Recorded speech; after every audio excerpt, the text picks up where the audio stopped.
Ever since EZA Goku Blacks EZA from the 2023 Worldwide Download Celebration, I went on a mission to know item every Red Zone stage with the 2 Goku Blacks that got their EZA from this celebration. Is it possible, or will I sink into despair trying? Let's find out.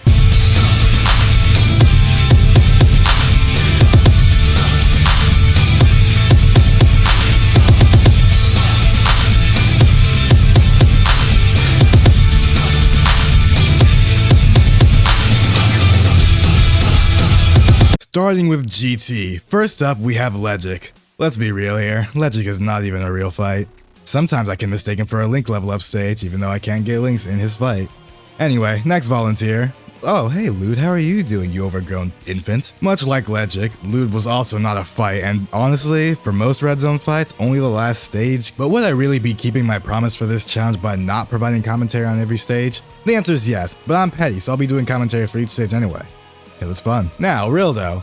Obviously, another easy fight as you would expect, and we get rid of the malleable metal man with ease. Nothing complicated, just a nice clean suck job given to the Zamasus to try and use their abilities because I'm trying to have fun before we get to the inevitable hard stages. Baby is not much of a threat in any way at all, except for maybe the Great Ape form. The only reason I would want to lose any health to him is to trigger the animations of my units such as LR, Goku Blacks, Rage Mode. But it's really just an easily winnable fight like most others. Moving on, Super 17. As usual, with the early fights in the Red Zones, Super 17 was not anything that would be a problem at any point. The only condition of his fight is that we can't use Ki Blast supers once he goes super, so even if I wanted to, Infinite Zamasu would hurt me. So instead, we just kill him the old-fashioned way, using, super attacks. Because that's how you do damage in the Hit Mobile Game Dragon Ball Z Dokkan battle. The Shadow Dragon stage was actually one of the more fun ones because it's a build-up stage. I was so confident in beating it on the first try that I brought the STR EZA Rose Goku Black. He did get hurt, obviously, because he's an old unit and kind of a fraud, but not enough to make me take him off the team. The Shadow Dragons were beat, and now we move on to everyone's favorite Shadow Dragon, Big Body Omega. Omega was also a very simple and easy fight, and will be the easiest of the final stages for each Red Zone. Other than going infinite to avoid his one-shot in Phase 3, we had negative risk of losing, the same way that Dokkan players have negative chance of pulling any women. As you probably expected, the GT Red Zone was free. Probably easier than most Dokkan events, but ignoring that trash back there, let's move on to the movie Red Zone. Now first up on the movie, blunt rotation, Turles. Piccolo Jr. works very good for the first phase in this fight because he can use his AoE. Other than that, nothing else really. Turles is a fight, or, well, he's a Saiyan that is a Red Zone boss in a stage in Dokkan. Yeah. Now, Slug. Slug is the second fight in the movie Red Zone.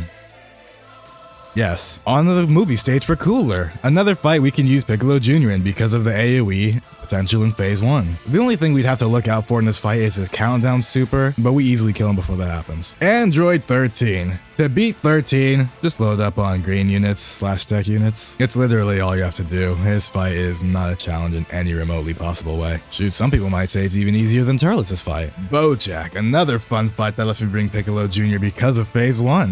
Why is it always in Phase 1, man? Where's the Phase 2 and 3 love? And the fact that Piccolo Jr. has type advantage in the last phase makes it even better. One of the longer fights that isn't the last stage, but still very easy nonetheless. Now, Janemba, you also need a new Dokkan Fest at some point, but will they give you one this year? Probably not. Janemba is in fact the movie Red Zone fight of all time. Like many other Red Zone bosses, Janemba's not a threat. As such, we run through him and move to the final stage of the movie Red Zone. Big Body Broly. For context on this next statement, I finished this script on January 15th of 2024 and I'm recording it on January 23rd of 2024. Procrastination is a hell of a drug. Isn't it great that this guy's headlining 9th Annie with Gogeta Blue? Funnily enough for Broly, he was actually one of the easier fights for me in this challenge. We were able to get past the third phase without getting caught by the AoE super, because he just didn't choose to super me for whatever reason. And then we just destroy the final phase because Zamasu is kinda goated against AGL units, who would have thought? A unit with type advantage destroys another unit that's type disadvantage. Now I hear what you're saying. The GT and movie Red Zones were easy. Yes, of course they were. Those stages are a year and a half old for Global, and I'm using the most recent units for it. It's not gonna be a challenge at all. But that's where the next ones come in, starting with the Wicked Bloodline Red Zone. Starting with Frieza, or as his father King Cold calls him, Princess, he is the first and second easiest of the Wicked Bloodline Red Zone fights, in my opinion. This fight is a build build-up fight, so it's very easy, unless you like bring awful units, in which case that might just be a skill issue. Although he could potentially hurt you in the last phase, you should be safe, all things considered. Now, we reach Pump Daddy Sea Cooler.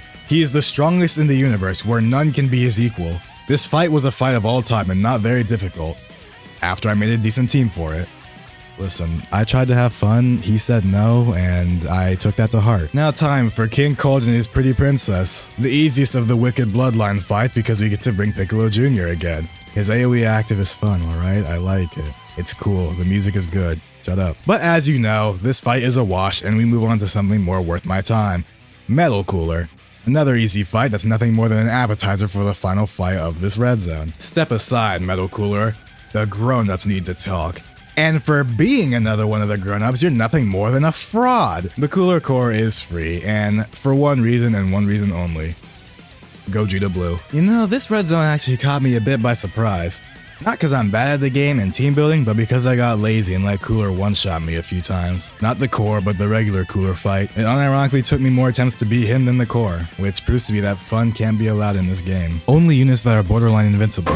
But now that we've beat the racism allegations, we need to commit genocide against the neo-Nazi Red Ribbon Army. Now for the first stage of the Red Ribbon Army Red Zone. Shut up, alright? For the first stage of the Red Ribbon Army Red Zone, we have the Red Ribbon Army. Another easy stage similar to the Red Zone Frieza fight because characters have time to build up, and the enemies are also just very weak because they're human and not exactly, you know, God tier Saiyans. Anyway, it's time to commit a hate crime. After the armor, we have 19 and Gero. Like most stages, they're easy, but now we move on to the Android Trio. They're nothing special to talk about. The Trio to Danger, more like the Trio to Fraud. Wait, that's the those are the furry guys, right? Yeah, the only thing this fight is good for is being a warm-up for the creature that destroyed two of them. For calling yourself the perfect being, I must say, you are the perfect person to get their candy ass whooped for free. Cell is another build-up fight, but he just makes it a bit more difficult than the other ones, but overall, no challenge.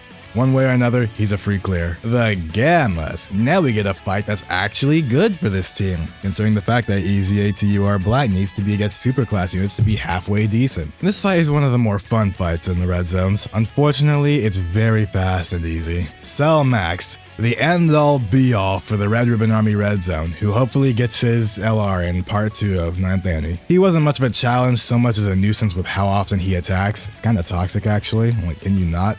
Super attack me 3 times in one turn, please? Thank you. One way and the only way. We beat him with no struggle. Ah, yes. Another day, another capitalist organization taken down.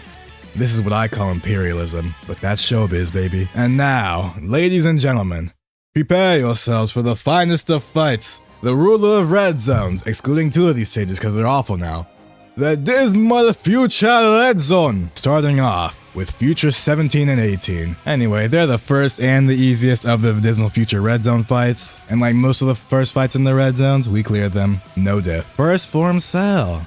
This guy was a bit interesting. He wasn't a challenge except for the fact that TUR, EZA Black, with type advantage by the way, got supered for 500k. But we ignore that part.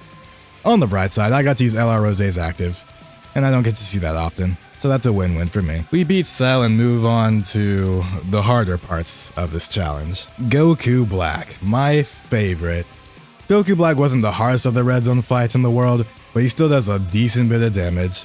The nice part about all these runs is I get to activate my character's effects fairly often, because Dismal Future hurts. And now, ladies and gentlemen, we reach the most challenging fight out of all these stages, Zamasu. Maybe. Arguably. Depends on who you talk to. You know, this guy actually gave me some trouble, but fortunately enough, the 5th Annie Blue Fusions and LR Rosé kinda carried the entire fight. And after we beat him, we are done with all the red zone stages.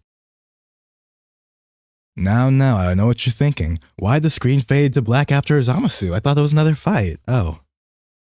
No, I didn't forget about him. Don't you worry. If you saw the last video that I did on Dokkan, you may have seen, how close we got to beating him. I still wonder to this day if it's really possible. But that, my friends, is a story for the next Dokkan video.